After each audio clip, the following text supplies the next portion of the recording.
Right, good afternoon. We are coming up to the glorious 12th, and I've been asked to have a little bit of a ramble on about grouse shooting. Grouse shooting is probably one of Scotland's biggest exports. People fly from all over the world to shoot grouse in Scotland because it is the ultimate shooting. The benefit to the economy is unbelievable. There are millions of pounds under normal circumstances that come into Scotland's economy because of grouse shooting. They support hotels, pubs, restaurants, hire companies, local shops. The benefit to the economy is unbelievable. Despite this, the Scottish Government are trying to tighten up on grouse shooting, which I find totally unbelievable.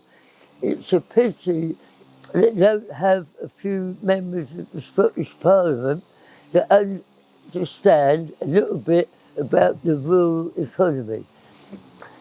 Grouse, people travel from all over the world to shoot. You add to this pheasant shooting and partridge shooting, and it is a massive income to the industry.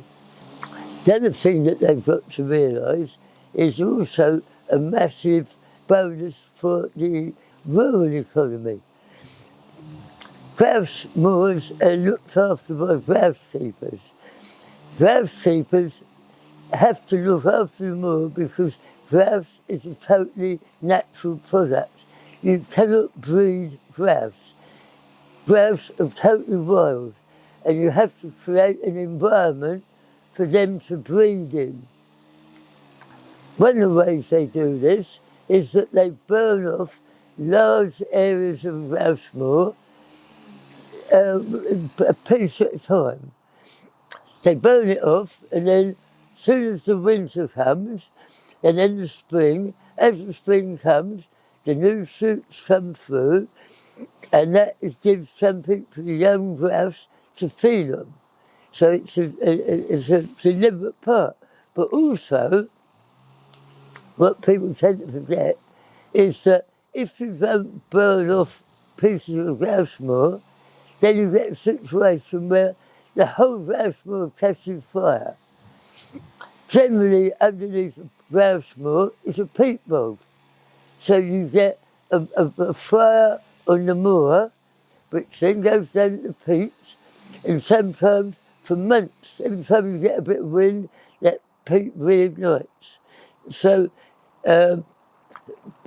beekeepers on grouse moors are absolutely brilliant at controlling the way that the environment works.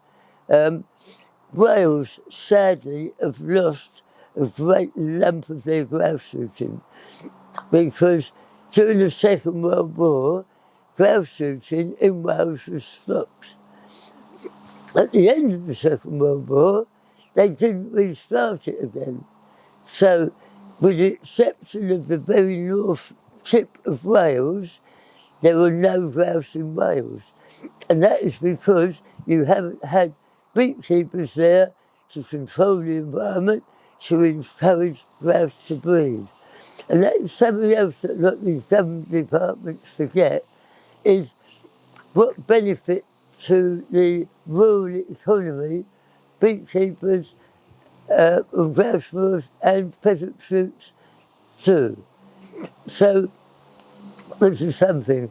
The other reason that something like grouse shooting benefits the grouse is that when you shoot grouse, you always shoot the first bird very early. You shoot it about 40 yards. If you do that, it splits the covey.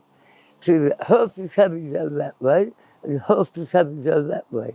So what that does, it encourages the coveys to intermix so that you don't get too much interbreeding, so you get crossbreeding.